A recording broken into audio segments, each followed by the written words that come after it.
So I'm building a media wall.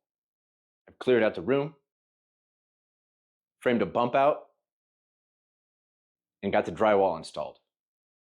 And the next step of this project is the one I dread the most. Now, if you've never went to the store and bought one of those before, just be aware the next 3 days of your life are going to suck. Drywall mud sucks. It's messy, it takes forever to dry, and no matter how good you are at it, it's going to take 3 days. 99% of all the work you're going to do with drywall mud should be done with these. Don't think you're going to sand your way out of a problem.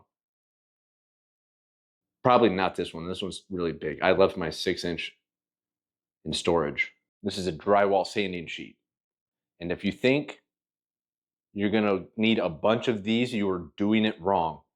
So this is a pretty small mud project, so I just went and bought the 3-quart. But if you're working on a bigger project and you think you need a 5-gallon bucket, buy one of these drill bits.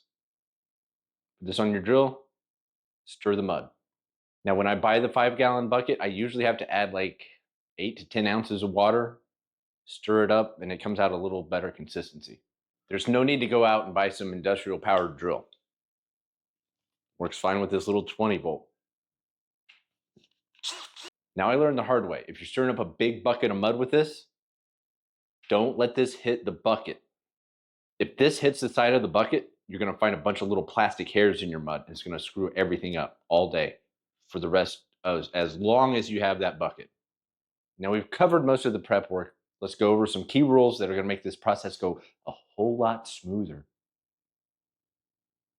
You see what I did there? It's drywall mud. You want it to be smooth. No matter what's going on, make sure you work clean. And by that, I mean keep your mud clean. This side's for clean. This is for dirty. This is for tainted mud. This side's for clean mud. Flip it over. This is for dirty mud.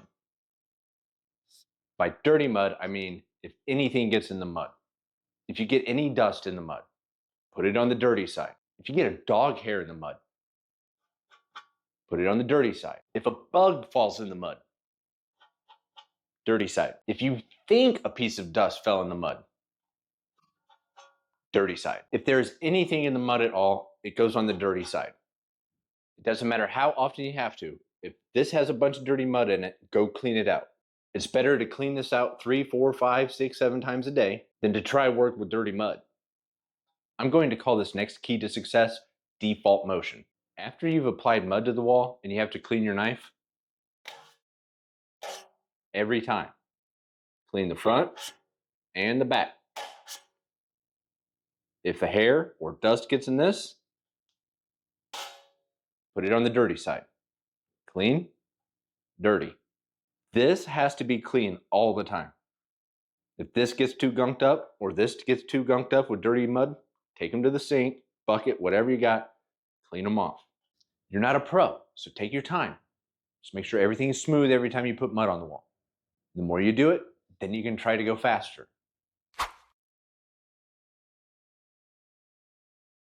I'm going to start with the factory joint that's running down the face of my bump out. When you buy sheets of drywall, the factory edges down the long sides are thinner than the middle of the drywall sheet. When I'm putting mud on a factory joint, I like to just slop a lot of mud in there. That way the tape has something to seal to. It also helps to get the tape wet, but I didn't want to get water everywhere. And it's one joint, so I'm not getting a big bowl out for one. Now that I've got a bunch of mud in the factory joint, I'm going to go back and put the tape on. Just make sure it's smushed in there real good.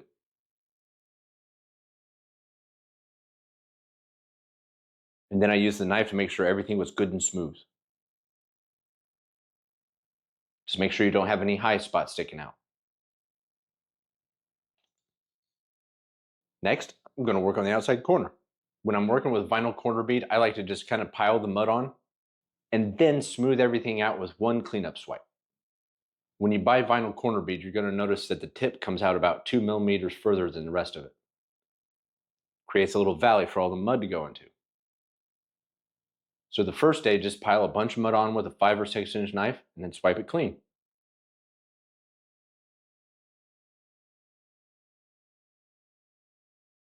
Now, if you haven't noticed, these things bend. They flex. See how much that deflects? So when you go back to get rid of high spots when the mud's still wet, push one side really hard on the wall, and the curve will keep everything nice and smooth as you go down the high spot. Just take your time, keep adding a bunch of mud to that joint, wipe it smooth. The key is to make sure everything's smooth when you're done. As smooth as you can get it. And if you notice as you apply mud to that corner, a little bit of mud sticks on that corner bead. So just use your knife, wipe it clean. Now it's time to fill the screw holes. This is the easiest part. Just slap some mud on there, wipe it clean. Just remember, every time you bring your knife back to the pan, wipe both sides of the knife off. Work clean. If I slow this down here, you're going to see me bing, bing, bing, bing. Clean both sides of the knife. Default motion. Every time you clean your knife, do both sides. If the knife gets too gunked up or the pan's too dirty, go clean it out. Your life's going to be a whole lot easier.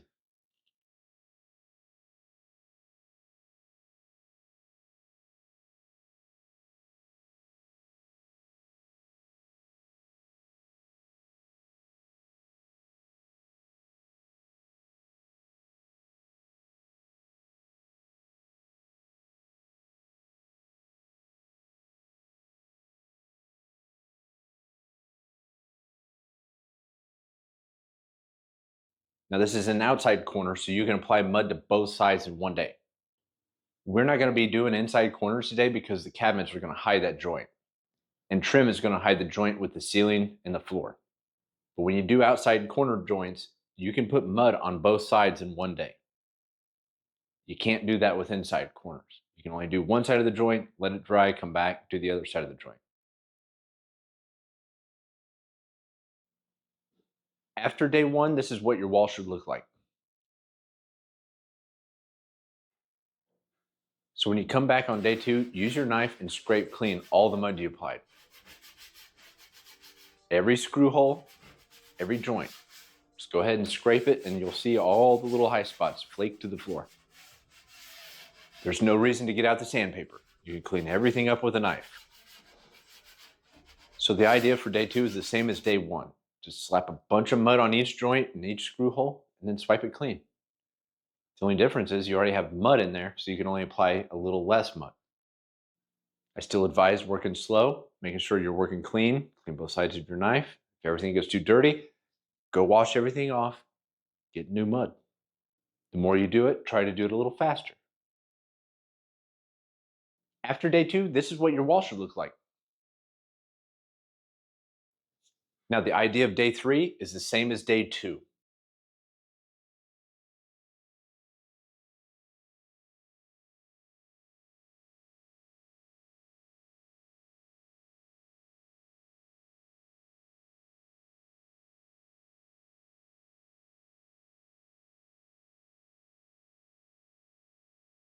On day four, I did use this, but I forgot to record it.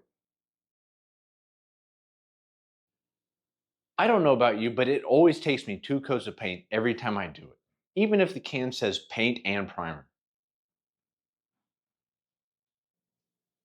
And for my bump out, I'm using a satin sheen. Flat paint hides too much, and glossy paint shows too much. So I'm going to use satin. I hate painting. Every time I get done, I take the roller, all the brushes I got, and the paint tray, and I throw that shit in the trash because I'm never doing it again. And then the next time I go to paint, I have to buy all that stuff again.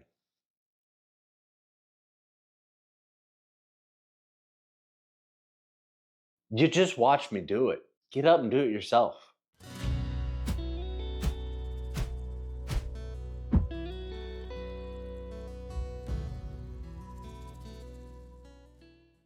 His mutter was a mutter.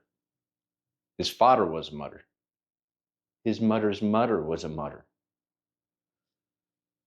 Mud.